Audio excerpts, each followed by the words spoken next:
MTV, c'est fini. La chaîne musicale a été inaugurée en 1981 avec le clip Video Killed the Radio Stars. Et fin 2025, elle a officiellement tiré sa révérence. Internet a-t-il tué les Video Stars ?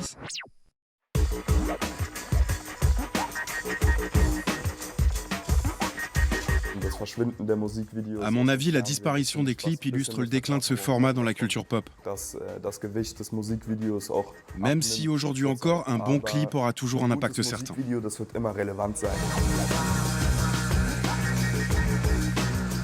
Le clip vidéo est loin d'être mort, parce qu'il reste un outil précieux pour partager sa vision artistique avec le monde.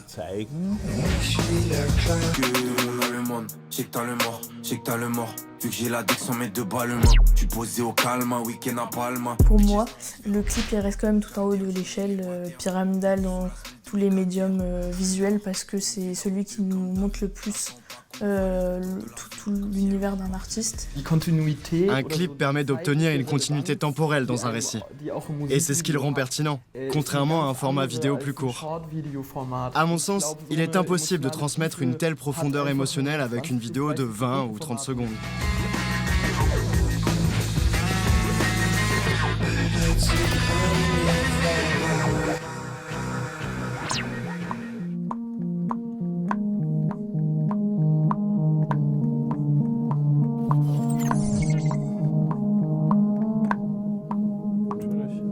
Je rejoue ce passage une deuxième fois ?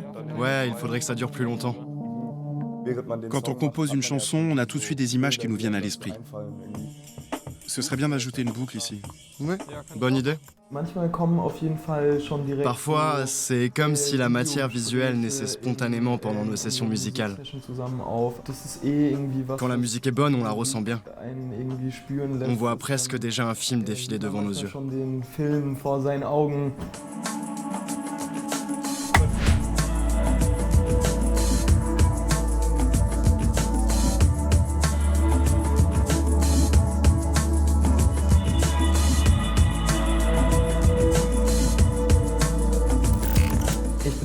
Je m'appelle Fabio, alias Penglord, et je suis musicien, producteur et DJ. En fait, je m'occupe de toute la production musicale de notre duo.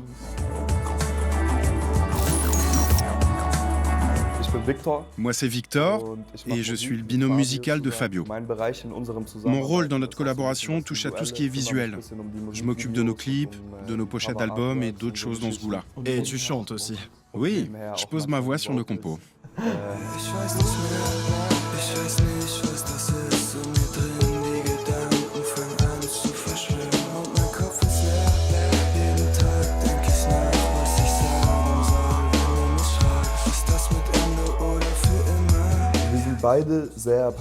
Tous les deux, on a toujours été grands amateurs de clips. Et au fil des années, l'aspect visuel de notre projet est devenu de plus en plus important. Parce qu'il fait partie intégrante de l'expérience que nous proposons. Nos visuels sont liés à notre musique et les deux fonctionnent dans une sorte de symbiose. Et justement, un bon morceau accompagné d'un bon clip, c'est 2 fois plus puissant.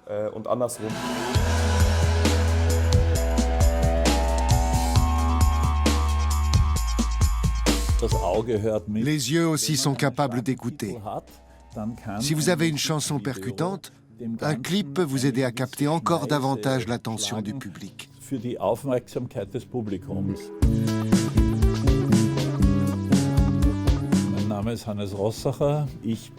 Je m'appelle Hannes Rosarer et je suis réalisateur de clips musicaux.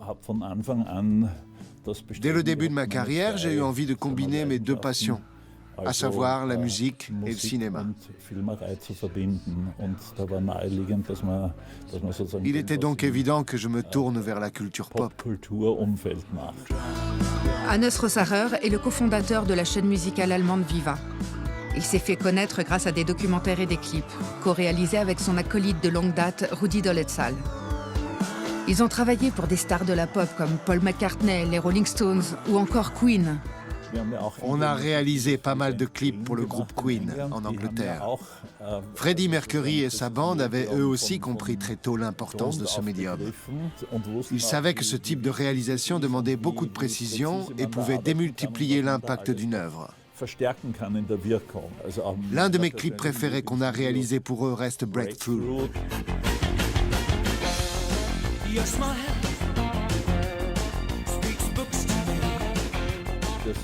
Dans cette vidéo, le groupe interprète une chanson sur un train en marche quelque part en Angleterre.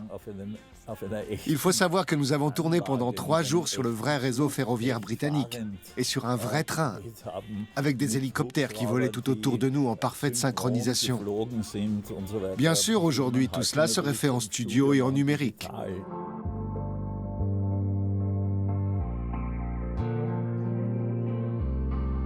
Du coup, là, c'est ta partie sur le Mac Miller Thundercat. Là, il y a 6 artistes. Après, dans les 6 artistes, il y a des artistes aussi qui travaillent en collaboration pour créer toute la partie 3D. Le concept, c'est une histoire de Thundercat et Mac Miller qui se font chasser par leur petit ami. Ils vont suivre un tas de péripéties dans plusieurs univers différents. Mais je veux pas tout spoiler, mais voilà.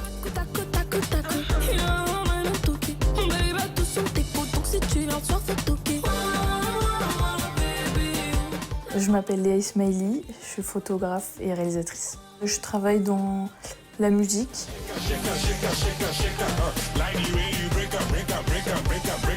J'aime beaucoup jouer avec l'absurde et Théodora, c'est quelqu'un qui est devenu mon ami en travaillant ensemble. Et, elle me laisse faire complètement... elle laisse aux artistes complètement le champ libre.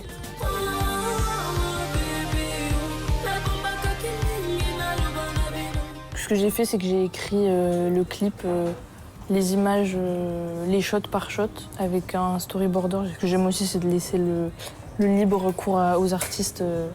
Comme ça, ils peuvent faire ce qu'ils veulent. C'est aussi ça le but de faire ce clip avec des artistes 2D et 3D. C'est toujours mieux.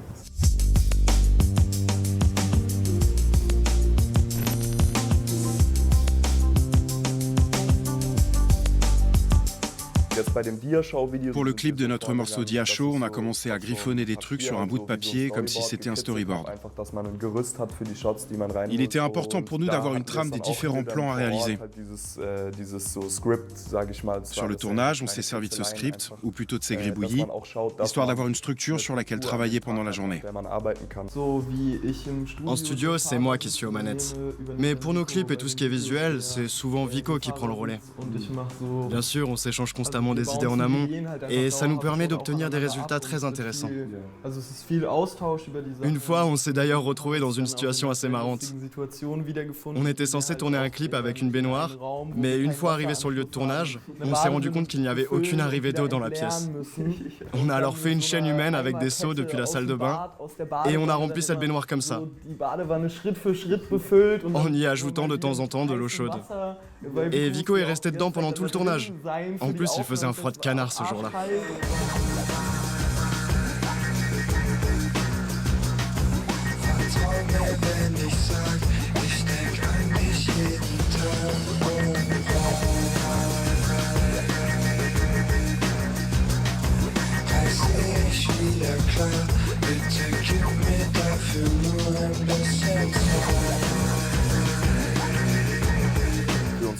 Le cinéma est très important à nos yeux. On y fait souvent référence et c'est une forme artistique qui nous inspire énormément. On essaye d'intégrer des éléments cinématographiques à notre travail et on fait parfois des clins d'œil dans nos vidéos à des œuvres qu'on aime.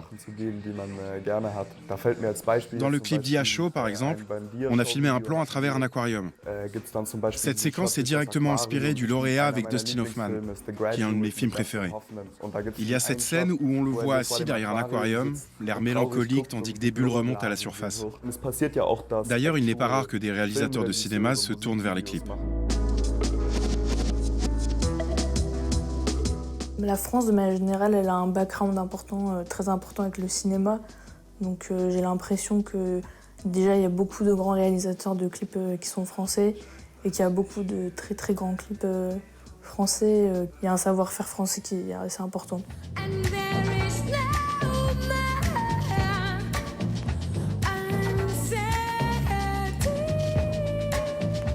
C'est depuis, on voit avec Michel Gondry ou Romain Gavras, des gens qui viennent des clips et qui font des films. J'ai l'impression que la future génération, elle va aussi venir de ça. C'est un bon moyen d'entrée parce que pour les gens qui n'ont pas fait d'études, qui n'ont pas forcément eu les moyens, ou peu importe, j'ai l'impression que c'est un bon moyen aussi de se faire un pied dans le terrain, entre guillemets. Soit tu descends, soit tu montes tout en haut de la pyramide. 2h15, démarre en trompe, dans le veau c'est un terrain ennemi. Je sais ça fait mal quand tu tombes, mais bon c'est la vie l'ami. La pluie c'est pas sur qui tu tombes, un conseil donc plaire au ami. De manière générale, on le voit aussi un peu dans le milieu qu'il y a moins l'importance qui est donnée dans les labels et dans le monde de la musique, il y a moins d'importance qui est donnée aux clips parce que les clips vont moins engagés qu'à l'époque où ça rapportait. Mais je sais d'expérience et d'avoir parlé que le budget qu'on met dans les clips, il a énormément chuté parce que c'est plus du tout viable. C'est pas ça qui va nous donner. C'est pas ça qui permet de vivre, que ce soit la production, le réalisateur, là où c'est grâce aux pubs que tout le monde peut bénéficier de ça et du budget.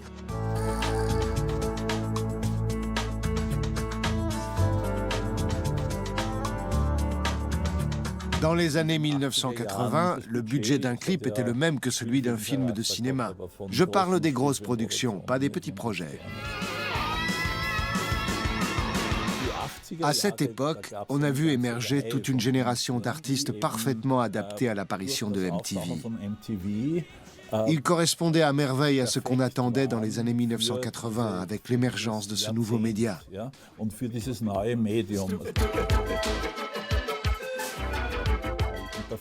Falco incarnait un personnage artistique volontairement surjoué. Il était arrogant, avec des cheveux gominés, il portait des smokings, des lunettes de soleil et chantait presque avec une certaine condescendance. Sa persona convenait parfaitement à ce nouveau format qu'était le clip vidéo.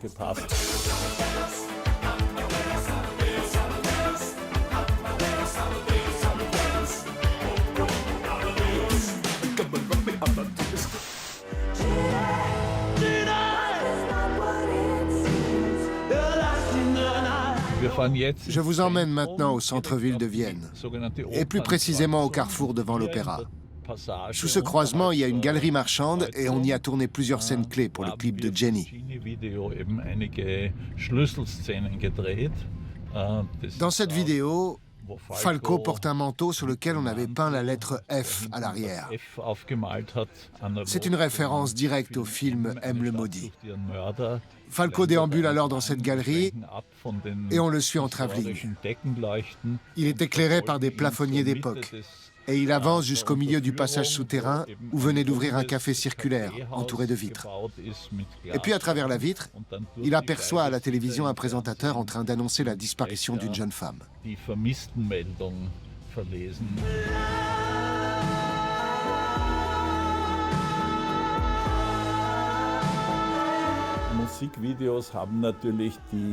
Les clips ont aujourd'hui perdu cette dimension spectaculaire qui permettait de faire sensation, comme à la fin des années 1970 et dans les années 1980.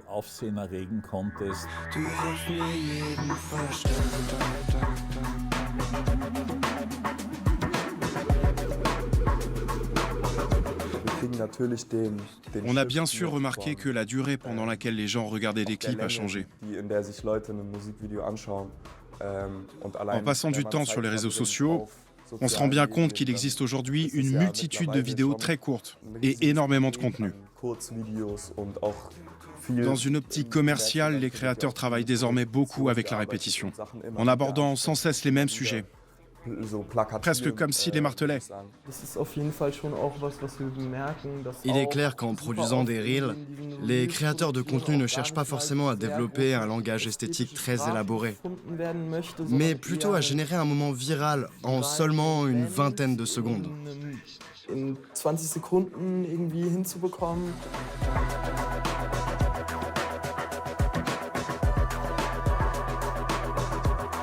On m'a déjà approché pour faire des réels, mais moi ça m'intéresse pas forcément. Je trouve que c'est pas intéressant d'un point de vue narratif pour moi.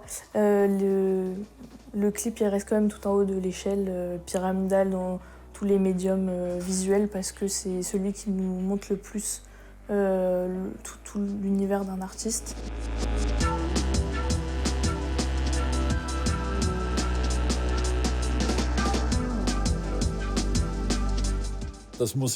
Les vidéoclips sont loin d'être morts.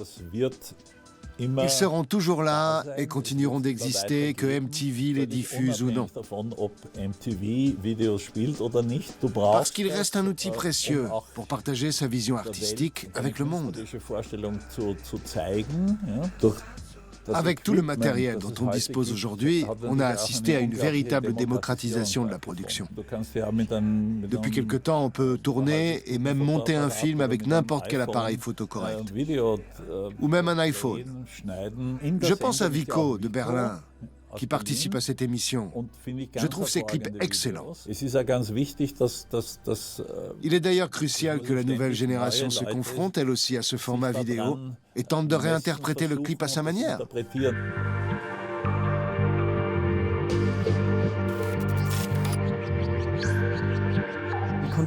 Un vidéoclip permet d'obtenir une certaine continuité dans le récit.